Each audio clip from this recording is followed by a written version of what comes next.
flow through your heart. Here we have a picture of the heart. Blood always flows the right way, so it starts on the right side of the heart. Blood on the right side of the heart is unoxygenated, and its mission is to go to the lungs to pick up oxygen. So it enters first through the inferior vena cava here and the superior vena cava. From there, it enters into the right atrium. Now, in order to get into the right ventricle, it has to go through what's called the tricuspid valve, which is here. Once it does that, then it can enter the right ventricle here. Then the blood needs to travel up into what we call the pulmonary valve. And from the pulmonary valve, it shoots up through the pulmonary artery into the lungs in order to get and pick up oxygen. Now, the left side of the heart is going to be oxygenated, and its mission is to go to the body to supply much needed oxygen. It enters from the lungs into the heart through the pulmonary veins here and here. It enters into the left atrium, and it has to go through what's called the mitral valve and into the left ventricle. From the left ventricle, it travels up through what we call the aortic valve, and that propels the blood from the ventricle into the aorta, which will then transfer blood to the rest of our body.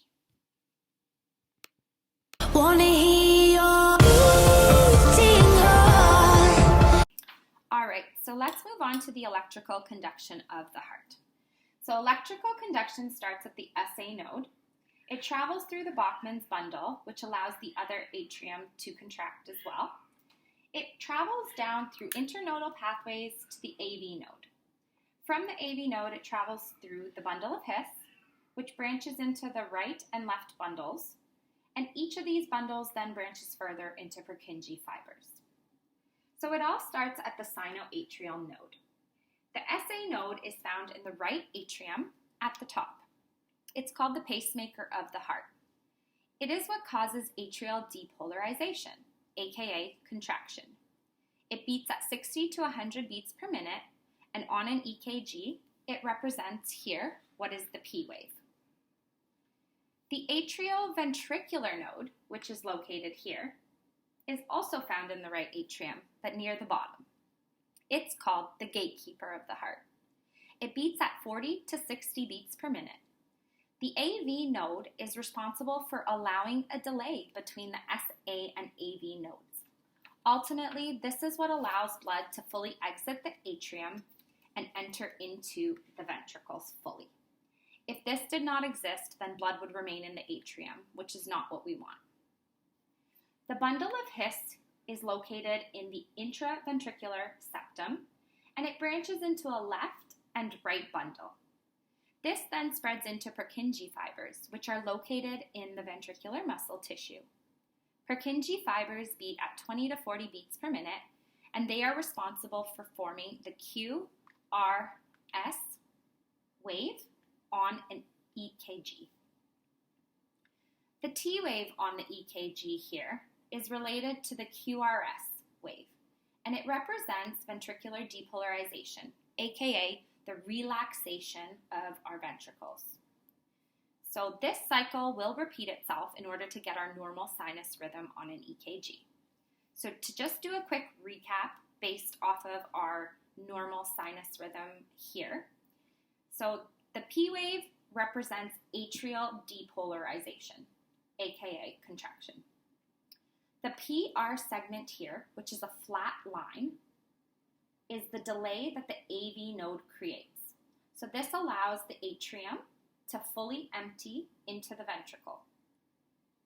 The PR interval, which is located here, it starts at the beginning of the P wave and extends to the beginning of the QRS complex. It shows the time that it takes the electrical signal to go from the atrium to the AV node. If it takes too long, this might indicate a heart block. The QRS complex represents ventricular depolarization. Atrial repolarization happens here as well, but we do not see it on an ECG. The J point here is where the QRS complex meets the ST segment. The ST segment is an area of rest for the heart cells, which again is indicated by a flat line. Ventricular contraction has completed, and it is beginning of ventricular relaxation. So that brings us to the T wave, which is ventricular repolarization. We have a flat line after the T wave because this represents the heart cells resting. That is my presentation, and I hope that you guys have enjoyed it, and any questions are greatly appreciated. Thank you.